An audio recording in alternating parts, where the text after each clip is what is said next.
Hey guys, long time no see. I was just watching a bunch of vinyl collection videos, so I decided really impromptu to make a video about my vinyl collection because vinyl is something that I got into about 2 years ago or so. It was on my 20th birthday. My mom got me an old record player and my first ever record, Dark Side of the Moon, which won't be shown in this video. I'll explain in a second. And ever since then I've been hooked and I've been spending far too much money on this obsession of mine. So I have quite a lot of vinyl. I've amassed a very large amount in a very short amount of time, largely because a lot of it has been gifted to me from my mom, from my grandparents, from my uncle. And so most of that is classic rock kind of stuff. So I have as many, if I have more actually, classic rock records than I do modern kind of alternative records, which is what most of my albums are. So that's what I'm going to show off in this video, just my alternative collection, mostly alternative records with some other stuff thrown in there. I have over 50 of them, so I'll try to be quick with most of them because I don't want this video to be like 30 minutes long. I'm just going to do them in alphabetical order because that's how I have them organized in my little record holder. So we're starting off with Alice in Chains, Jar of Flies, and also Sap. It's a double LP with Jar of Flies on one of the records and then Sap on the other one. Sap is only 4 songs, so it's got Sap on one side of the second vinyl and then just an etched D side. I got into Jar of Flies just this last summer. My friend John turned me onto it. And it is a super good EP. It came out in 1994, the year I was born. My favorite track off this would probably have to be I Stay Away, I think. They just do some really weird, funky stuff with the harmonies in I Stay Away, and I really dig it. Ugh. Next we have AWOL Nations, Megalithic Symphony? Yeah, Megalithic Symphony, it says right there on the back. Again, this is a double LP. It's got some really cool artwork on the inside. I think the artist himself, I forget what his name is also kind of a graphic designer. I might be wrong about that. And yeah, I listened to this a ton in high school. Super good album. I can't really put it in any particular genre. It definitely falls under alternative just because so much of the music is just kind of very odd and different from the norm. And I would have to say that my favorite track off it is the finishing track, Nights of Shame. The Black Keys Turn Blue. This is their most recent album. I picked this up actually when I was out in Columbus, Ohio with a buddy of mine. This is one of the first records that I bought for myself. The sleeve inside is just like a whole second album cover. Pretty groovy looking stuff on it. My favorite track off this one, I think, is the opening track, Weight of Love. That was one of their singles that I think got on the radio, so if you know anything about the Black Keys, you've probably heard it. Alright, now this next one's a bit of an oddity. So I got this during the Super Bowl 2 years ago. It's Jeff Bridges' Sleeping Tape. So if you don't know what this is, 2 years ago, I believe it was, during the Super Bowl, Jeff Bridges did a promotion with Squarespace, and he made this sleeping tape, which is supposed to help people go to sleep, but it was to raise money for hungry kids in America, I believe. I just bought this largely because I thought it'd be an interesting conversation piece. Just the art on it is really interesting. You see Jeff Bridges taking a little nap there in the back of it.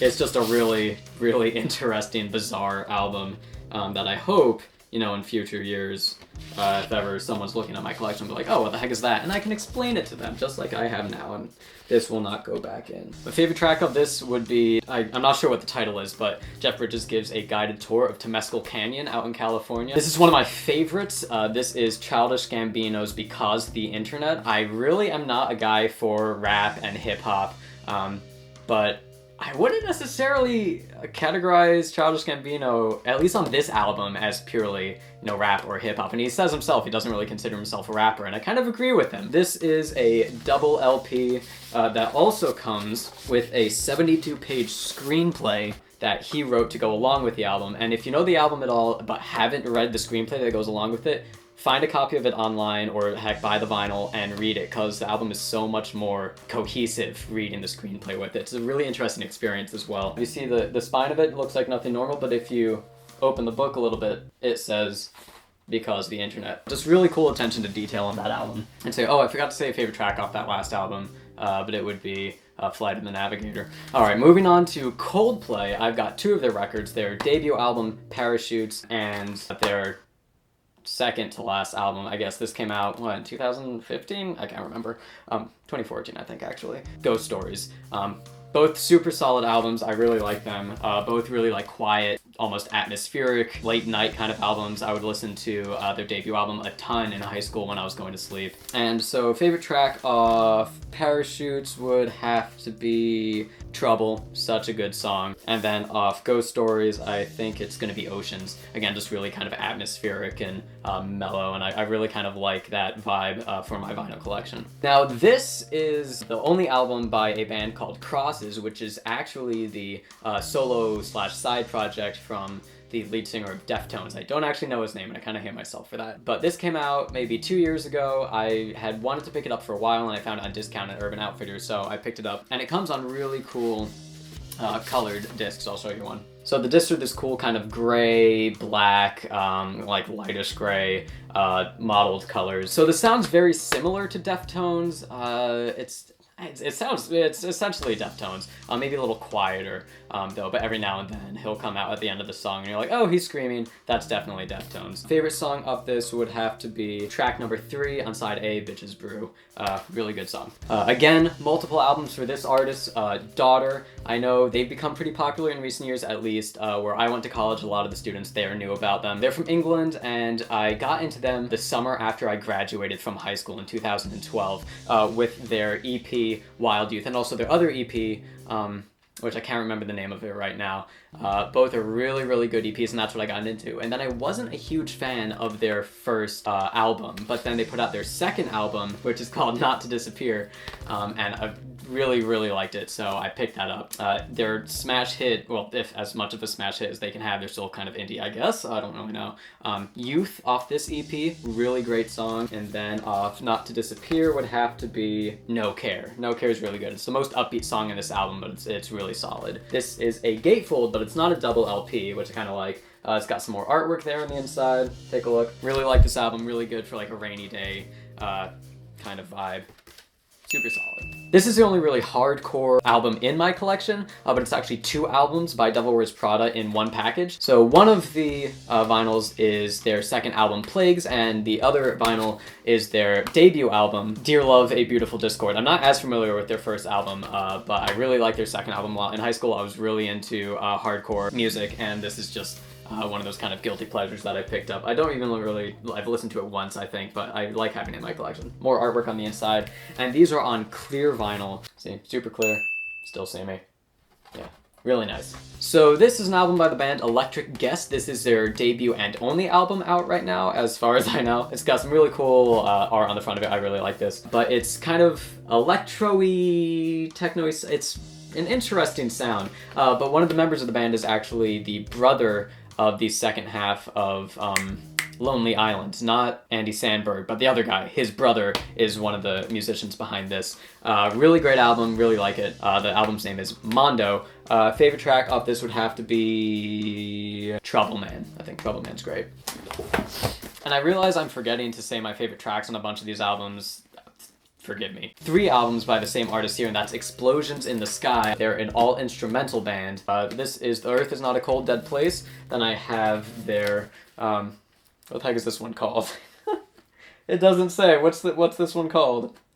Take Care. It's got the song. What's it called? I feel horrible, but I don't know the name of this album, but I do really like it. It's a double album, but it folds out to become a house, and it's absolutely ridiculous. Their packaging is insane. And then this is their most recent album, The Wilderness. I don't like it as much as the previous 2 albums, but it's still a good record. It's instrumental, so it's really good just to have on its background music, and I like having that kind of stuff for vinyl. And I don't know this album as well, so I don't know a favorite track off that. But for The Earth Is Not a Cold Dead Place, it would have to be The Only Moment We Were Alone. And for the album that I cannot remember the name of it, it'd have to be... Oh, the name of the album is Take Care, Take Care, Take Care. There we go. Last Known Surroundings, the first track, would have to be my favorite song on this album. This is Father John Misty's debut album. It's called Fear Fun. I can never remember that. My cousin actually turned me on to them, or him, rather. Really good, really fun to listen to. Not really my usual musical style, but I really enjoy this. And it's on red vinyl, which is really cool to look at. You can see there in the sleeve, it's red. It's got some artwork on the inside. And then another odd thing about this album is it comes with this, which just has words all over it. And it's like a really long poem that he wrote. It's very strange. If you have this album and haven't read through this, give it a shot, because it is very, very bizarre. I think my favorite song off this would have to be I'm Writing a Novel, which is one of the most popular ones. It's just upbeat, it's fun, it's a good time. So now we have Florence and the Machine's third album, How Big, How Blue, How Beautiful. This is the Urban Outfitters release with a different album cover than the standard release. Really like this album. It took me a while to get into Florence and the Machine. Her first album, I liked some songs off it, same with the second album, but this one is a solid album all the way through. Favorite track would have to be St. Jude, which is one of the more quiet songs on the album. But yeah, really dig the album cover, like the black and white look. This is The Desired Effect by Brandon Flowers, the lead singer from The Killers.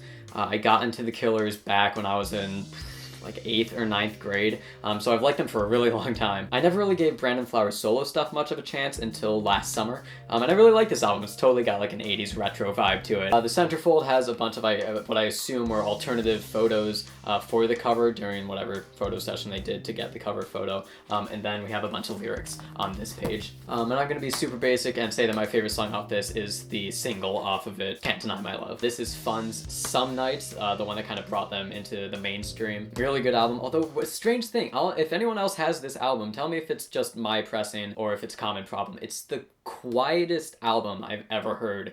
I have to pump the volume up so high on my turntable in order to just hear it at a decent volume, and you get so much background noise at that point. It's really kind of irritating it, but I really like the album. And it even comes with the bonus track, Out of Town, on it, which I really like. And it's cool, it came with a CD with it actually, and it's got this odd photo of the band members with oranges flying through the air. So this is Group Love's debut album, Never Trust a Happy Song. Loved this album when I was in high school. They were definitely in my top 3 bands that I listened to my junior or senior year in high school. It's such a happy album, even though, you know, the name of the album is Never Trust a Happy Song, but I guess that was kind of their intention. My favorite track, I think, would have to be the closing track, Close Your Eyes and Count to 10. There's just something about it. It's got a lot of dynamics. The lead singer's just like screaming at one point. It's great.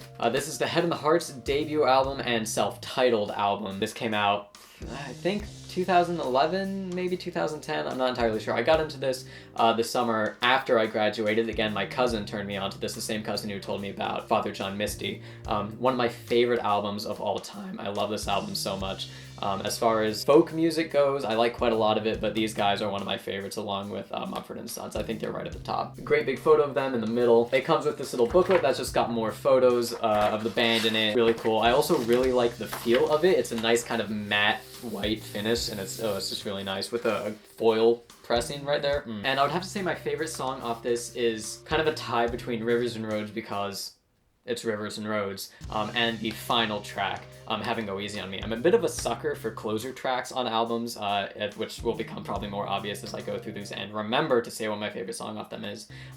Yeah. This is a Canadian band called Hey Rosetta. My friend up at school, Lex, turned me on to these guys. They're really good. They have a really fun sound, and they have like 7 or 8 members. It's ridiculous. So they have string players, so like violin and cello in it, and they have horns in it, because just like all Canadian folk music has horns in it for whatever reason. It's just one of those albums that when you listen to it, it makes you just want to drive around aimlessly and like be young, wild, and free. Favorite song on this would have to be either Red Heart or There's an Arc. Red Heart's the hit off this album, so if you want to look these guys up, listen to Red Heart. It's so good. And continuing with the folk albums that I have, this is Ben Howard. If you don't know who Ben Howard is, are you okay? So he's an English kind of folk musician, largely acoustic, but every now and then he brings out his electric guitar and just shreds, and it's great. I hope that I can get his Berg Island EP.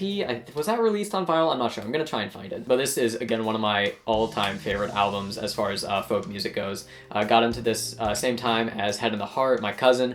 This has turned me on to so much good music. This was, again, one of the bands he introduced to me. Favorite song would have to be, I think, Black Flies. It's one of the moodier songs on the album, but it's really good. It builds, has great dynamics. I really like songs that have good dynamics within them. Super good summer album. Now, this is a little-known band called Indians. I'm not sure where they're from, but it's got a very odd sound. He sings normally in a very high voice. It's kind of atmospheric and techno-y, but I forget how I discovered them. They're on the same label as Daughter, so I think maybe that's how I found them. But it's really good. Again, just kind of rainy day music to put on. Really fun to listen to. And this album was super cheap. I think I got it for about $10 on Amazon when I picked it up. And this is a little die cut that comes out. So that's really fun.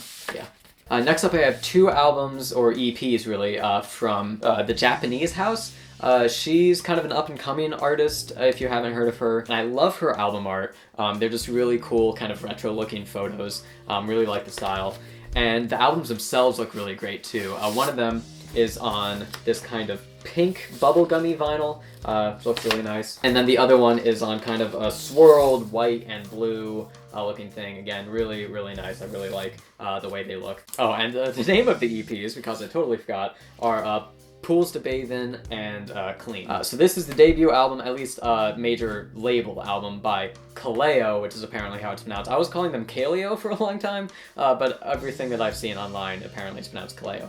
They're from Iceland, and they've got a really bluesy sound, very like Americana bluesy sound considering they're not from America. But the first half of the album is very upbeat, whereas the second half is a lot quieter, which is kind of where the idea of the A-B, which is the name of the album, comes from. Side A is very different from side B. And to reflect that, the album itself, the inner sleeve has a picture of Iceland on it, by the way, is split in half, black and white. Favorite track would have to be the final track on the album, I Can't Go On Without You. There's an amazing slide guitar solo in the middle of it, and it's so good. So this is the Killers' debut album, Hot Fuss. I waited so long for them to do a reissue of this album, and they finally did a couple months ago, and I picked it up as soon as I could. I love this album. I wouldn't say it's my favorite album by the Killers. I think it's a close second behind Sam's Town. I really got into Sam's Town in the last year or so, but this still is one of my favorite albums of all time. Although one thing that did annoy me about this release is that they swapped out Change Your Mind, Change My Mind, I can't remember which one of those, with Glorious Indie Rock and Roll, which I really like that track, but I'm kind of a stickler for having like the original release, original track listing, so that kind of annoyed me as much as I do like the track. And I can't pick a favorite track off this album. They're all so good. It's just a fantastic album through and through. This is The Way We Move by Langhorne Slim and The Law. Langhorne Slim is from Langhorne, Pennsylvania, and he's this very folksy musician, a lot of acoustic stuff, very upbeat and fun though, and he's done a lot of solo stuff, but this was his first album under the name Langhorne Slim and The Law, and I really, really like this album. Got into this a lot. Freshman year of college, I think, was when I got into it, and it's pressed on just clean white vinyl. And I would have to say my favorite track off of it, again, is the closing track, Past Lives. He just goes all out in that song. It's really full of emotion, and I really, really like it. Here we have London Grammar's debut album. As the name would imply, they are from England, although I don't think they're from London, oddly enough. It's a really, really good album. It was really fun because I was getting into them when I went on a summer term over in the UK. I spent 3 weeks in London and 3 weeks in Paris, and that was when I was first getting into them. So I feel like that's kind of appropriate, but it's such a good album. They're really talented musicians, and she has a very unique voice. She can go very low if she wants to. I think favorite song would have to be Wasting My Young Years, which is probably their second most well-known song. I'm really not sure how big they are. A lot of bands that I really like, I assume, are bigger than they actually are, so let me know. Have you heard of these guys before? If not, give them a listen. This is another Canadian folk artist that my friend Lex turned me on to. His name's Dan Mangan, and this album is called Nice Nice Very Nice. It was his sophomore album, and it's just become one of my favorite albums after her suggesting I listen to it. It's super fun to listen to in the car. It's super solid all around. And the album cover itself has a really cool look to it. If you look closely, this is actually, I think, a scan of like a paper cutout. You can see little frills of paper on all these little hole punches in the Queen's necklace there. Yes, it's the Queen Mother on the cover. Favorite song would have to be either Tina's Glorious Comeback or Baskets. Baskets is a very, very sad song, but it's super good. So here we have a classic Mumford & Sons debut album, Sigh No More. I loved this album and played it to death, 10th and 11th grade or so. I was working a summer job as a lifeguard back then, and I would listen to this every single day heading home from work, just playing it through and through and through and through. It's such a solid album. I'm sure all of you know it. My favorite song would have to be Dust Bowl Dance, because the lead singer also plays percussion and he just goes crazy on that track. And as a drummer myself, I really like tracks where, I can play along to it, so that's a really fun one. Up next, we have another twofer from Muse. This is their sophomore album, Origins of Symmetry, and then their album right after it, I believe, Apocalypse Now. Really, really good albums. I really like Muse. When you open up Origins of Symmetry, it shows what I believe are a bunch of alternative album covers that artists created for them before they settled on the one that they put on the release. Favorite track on this would have to be Microcuts, just because it's such an odd song. You can't understand a thing he's saying in it. And then on Apocalypse Now, again, these are all lyrics on the inside, but they're all really, just what they did with it was really cool. These are both double albums, by the way. Favorite song off this, I think, would have to be Thoughts of a Dying Atheist, maybe. I really like that track. So here you're going to see my inner fanboy. I have the last 3 releases from My Chemical Romance on vinyl. I don't have their debut album, but I'm probably gonna pick it up at some point or another. So this is the Black Parade, 3 Cheers for Sweet Revenge, and Danger Days. They were one of the first bands, or really the first band that I really got into, so that's back in 7th, 8th grade when I was introduced to them. On 3 Cheers for Sweet Revenge is a really cool colored vinyl. It's clear with red splatter in it, which looks really good on the turntable. And my favorite tracks off of this album would have to be probably a tie between You Know What They Do to Guys Like Us in Prison and It's Not a Fashion Statement, It's a Death Wish. The good old days, back when song titles were a sentence long. And this is the Black Parade, their 3rd album, and probably my favorite by them.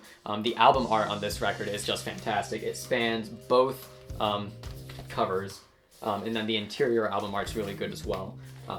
This cool picture of the band all dressed up in their garb that they went around in for this record. And this is also a colored vinyl. They called it Bone and something, so it's like this cool cream color with black splatter around it.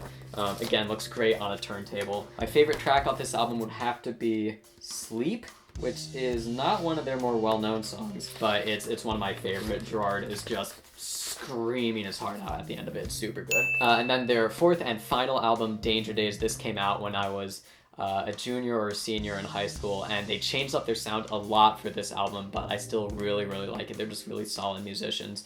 This isn't a colored vinyl, unfortunately, but my favorite song off this would have to be The Kids of Yesterday. So this is the Neighborhood's 2nd album. I got into the Neighborhood back when their first EP came out, called I'm Sorry, and they had songs like Sweater Weather on it and Female Robbery. Those got quite a lot of radio play, at least on the radio stations I listened to. And then, like a lot of music that I get into, I wasn't a fan of their first album, but then they put out this album, their 2nd album, called Wiped Out, and I fell in love with it as soon as it was released. I probably played this album more than any other record in my collection, but I just keep coming back to it again and again and again. It gets a little vapor wavy at points. It's really interesting. The album art in the middle is just like this really blurry photo of some guy on a staircase. Such a good album. If you haven't listened to these guys or this album, give it a listen. It's so good. So here we have the classic indie vinyl, An Aeroplane Over the Sea? Yes, by Neutral Milk Hotel. So I picked this up not knowing a ton about it other than its like kind of legendary status in the indie music scene. And it's really fun and quirky, and the audio is horrible on it. He's not a good vocalist, but that all just adds to the charm of it. It's just a really fun album to listen to. So this is the debut album by a band called Oh Brother. It's called Garden Window, and they're not a very well-known band from what I know. They're almost noise rock in a way, where they just kind of create walls of noise, is the way one reviewer mentioned it, and I feel like that's a very appropriate description for their sound. I really like their album cover. It's all like hand-drawn, and then on the inside there's more of this kind of cool fairy tale land-esque illustrations. The records themselves are on a transparent red. I just happened to find this in a record store in Buffalo. I wasn't looking for it at the time, but I was already familiar with their stuff, and I figured I might as well pick it up because I've never seen it in a record store before, and I'm glad I did. Alright, so this is a bit of an odd one. This is probably the most obscure thing I have in my record collection. This is Acid Tracks by Future, spelt with a PH. It's not the Future that did a collab with Drake. This is the Future from 1987, I think is when this came out. This was right at the cusp of like techno music really becoming a scene of its own, and it's this 11-minute long track that's like completely made just from an old bass guitar mixer. It's really strange, but I have no idea how I discovered this, but it's really fun. They happened to do a repressing of it a few years ago. It's just in this black sleeve That's the record itself that you're seeing right there. So this is a band that I only just discovered right towards the end of last summer. My friend Mikey from college told me about these guys. They're called Radio Moscow, and they have a very bluesy rock and roll sound. And they're actually produced by Dan Orbach from the Black Keys. So that definitely comes through on the release. This is actually a signed version. I just bought this off their website. It wasn't really expensive at all for this signed version, and also the album itself looks really cool. It's this weird green, orange, red mottled thing. One of the coolest looking albums in my collection, I would say. So this is an album that my sister got for me. It's RJD2's debut album, Dead Ringer. RJD2 is one of those old acid jazz / trip hop musicians. I guess that's what they called it. I'm not entirely clear about acid jazz, but trip hop is definitely a word that's been associated with artists like RJD2, DJ Shadow, The Avalanches, Amon Tobin. Really like all of those guys. I'm really glad I have this in my collection. It's just a really interesting sound back in the late 90s. Very telling of the time in which it was made. This is Drinking from a Salt Pond by Run River North. I forgot for a moment. This is their second album, and they kind of broke through into the mainstream with this album. Again, not really sure how popular they are, but I feel like they're pretty well known for people who pay attention to the alternative music scene. Really like this album. It kind of annoys me that it's a double album considering it only has 10 tracks, but it plays at 45 RPM, so I guess in theory it has a higher sound quality. Got some really interesting photos on the inside, very blurry. And I would have to say that my favorite track off it is what would normally be the final track, Winter Winds. Like I said, I'm a sucker for final tracks, but this actually has a bonus track on it, so it's not quite the final track. Now this odd-looking album cover is the first major label record by C. Olina. She's a Canadian native that I discovered again, I think back in that summer after I graduated high school. I discovered a lot of new music that summer. So I've been listening to her on Bandcamp for years, and she finally got signed to a label and put out a vinyl record, which I really, really like. And she has such an interesting ambient acoustic guitar sound. She does a lot of mixing with her voice and the guitar and looping, and it's just really, really good. If you've been on my channel for any amount of time, you've probably heard some of her music in my videos, and the album itself is really cool. No, it's not. Favorite song off this would have to be Shades of Golden, which I used in a video. I'm not sure if I uploaded it on this channel. It might be on my Vimeo page. Really good background music. Very kind of moody and quiet. So good for rainy days. So this is the classic album by The Smiths, The Queen is Dead. Again, I got into The Smiths over the summer. I was only familiar with them from the soundtrack to 500 Days of Summer, and I always liked those tracks, but I never looked into them any further until this summer when I started listening to their kind of full discography. As far as a favorite song off it, I think it would have to be the classic There's a Light That Never Goes Out. So this is something I just picked up today from Urban Outfitters. It's Stranger Things Volume 1. I, like the rest of America and the world apparently, loved Stranger Things. I watched through it very quickly, although I do have one complaint, and it's about the album cover itself. Where's Barb? Barb should be on here. I miss Barb. It's on Coke bottle clear vinyls apparently.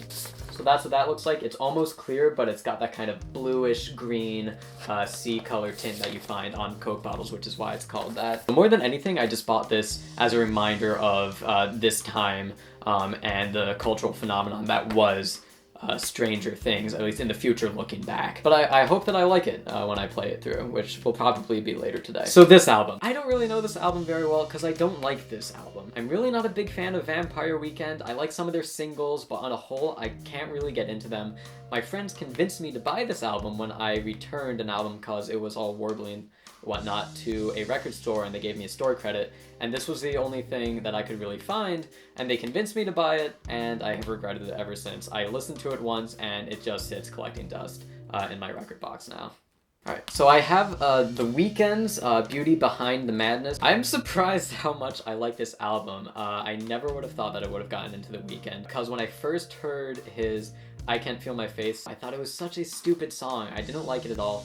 But then I started listening to the album as a whole, and the first 3/4 of the album is some of my favorite music in recent years. This has got to be one of my favorite to listen to albums in my collection. I really like the packaging too. It's a gatefold, but unlike most gatefolds, the records come out of the top, which I really like. And they come on this really cool, looks almost like parchment paper. If you haven't given The Weeknd a chance and you're like, that doesn't seem like my kind of stuff, give him a listen. He might surprise you. At least he surprised me. Favorite track, I think, would have to be Shameless. The guitar solo in it is just ridiculous. So this is the soundtrack to Into the Wild, the film by Sean Penn about Andrew McCandless, who hiked across America and into the Yukon in Alaska and then died of starvation. The music, the soundtrack, was all written by Eddie Vedder from Pearl Jam. I'm not a big fan of Pearl Jam, but I really like this album. It comes with a booklet that explains the story behind Sean Penn meeting up with Eddie Vedder to make the soundtrack, and it's just a super solid soundtrack. It's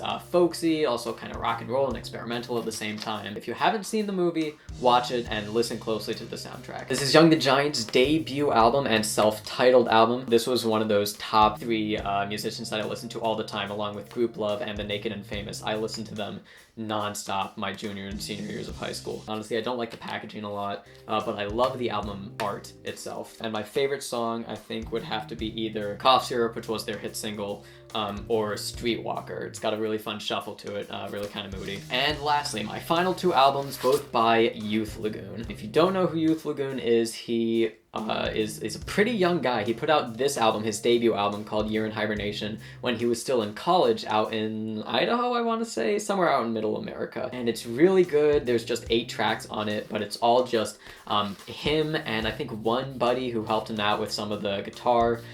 He made all of it just on his computer in his dorm room while he was at college, and it's such a good album. This, again, is one of those albums that I got into that summer after I graduated from high school. Favorite track on this would have to be July, and then this is his 3rd album. I wasn't a big fan of his 2nd album. It was a little strange for me, but his 3rd album, he brought it back, Savage Hills Ballroom, a collection of 10 songs by Youth Lagoon. I think favorite track on this might be the opener, Officer Telephone.